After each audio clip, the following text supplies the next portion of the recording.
Rupture d'approvisionnement, un risque de coupure même ce matin, hein, il est 8h37, mais à partir de 9h, EDF et RTE prévoient des grandes tensions, notamment dues au grand froid ce matin, et invitent tous les Français... Non, c'est pas un grand froid là, il fait -2, c'est pas un grand froid. Ils disent que le froid va entraîner... Mais ils mentent. C'est très grave. Oui, non, pas du tout, ils exagèrent pas, ils mentent pas.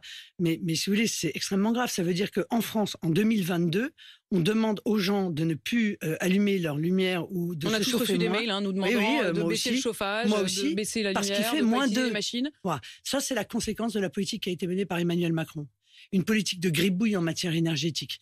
Une politique qu'il a déterminée au début de son mandat dernier en disant on va abandonner le nucléaire. Donc en réalité, on a arrêté d'investir dans la filière. Il a désorganisé par ses annonces la filière nucléaire. Et aujourd'hui, nous ne sommes plus en capacité de chauffer correctement l'intégralité des Français. Je veux dire, c'est très lourd, c'est très grave. C'est pour ça que je dis aux Français, vous savez, le vote que vous allez faire le 10 et le 24 avril va pas seulement déterminer les 5 prochaines années. En réalité, ce vote, il va déterminer les 50 prochaines années. Parce qu'on a des grands choix stratégiques à faire aujourd'hui en matière de réindustrialisation, en matière d'indépendance alimentaire. Parce que là aussi, on aura l'occasion de relancer le nucléaire. Trop tard pour vous?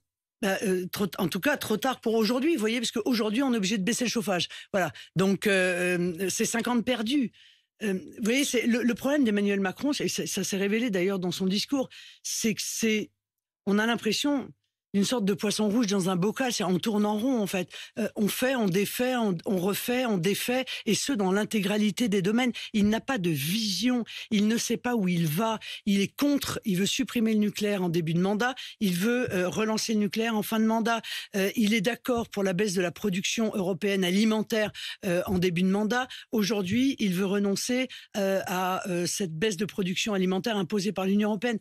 Mais où est-ce qu'il nous emmène? C'est ça le problème. Or, un dirigeant qui n'a pas une vision claire, mène une politique qui est dangereuse. Donc vous relanceriez très nettement le nucléaire, la production, et en même temps, vous voulez renoncer aux éoliennes, peut-être même les supprimer? Mais bien sûr, moi, mon mix énergétique, ce sera le nucléaire, l'hydroélectricité, et en m'opposant à la privatisation des barrages que les Français ont payés et que l'Union européenne souhaite que nous privatisions, et l'hydrogène. Ça fait 20 ans qu'on aurait dû investir massivement dans l'hydrogène. Et avec ce mix, on est 100% indépendant, 100% indépendant, et 100% décarboné. Je veux dire, comment faire un autre choix?